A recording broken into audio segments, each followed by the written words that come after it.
سورہ آل عمران کی آیت نمبر 61 ہے، لعنت اللہ علی الکاذبین، جھوٹوں پر اللہ کی لعنت۔ اور لعنت کا مطلب پتہ کیا ہے؟ اللہ کی رحمت سے دور۔ یہ لعنت کا لغوی معنی یہ ہے جو ڈکشنری کے اندر اصطلاح کے طور پر یوز کیا جاتا ہے کہ یہ اللہ کی رحمت سے مایوس، دور۔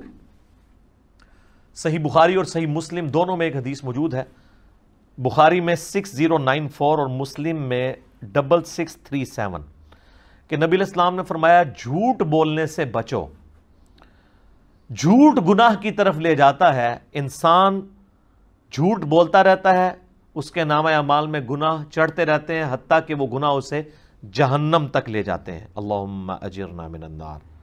اور آدمی مسلسل جھوٹ بولتا رہتا ہے یہاں تک کہ اللہ کے ہاں کذاب لکھ دیا جاتا ہے، پکا جھوٹا۔ اور اس کا سائملٹینیس کنٹراسٹ اسی حدیث میں ہے کہ نبی علیہ السلام نے فرمایا کہ سچ بولو، سچ نیکی کی طرف لے جاتا ہے اور نیکی جنت کی طرف لے جاتی ہے۔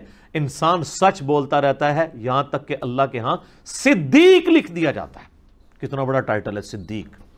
ہم سیدنا ابوبکر صدیق رضی اللہ تعالیٰ عنہ علیہ السلام کے لیے یہ ٹائٹل کے، آپ بھی صدیق بن سکتے ہیں۔ سچ بولنے کی عادت ڈالیں۔ جھوٹ کے والے سے تو درجنوں مجھے بخاری مسلم کی اور ترمذی ابو داؤد میں کئی حدیثیں زبانی یاد ہیں۔ قرآن کہہ رہا ہے کہ جب تک آپ تحقیق نہیں کریں گے آپ نے بات آگے بیان نہیں کرنی۔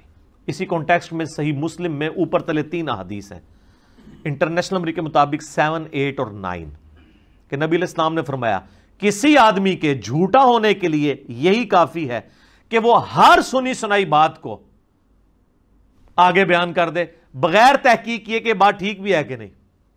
اور اللہ معافی دے اس وقت سوشل میڈیا میں 95% سے زیادہ یہی کچھ ہو رہا ہے۔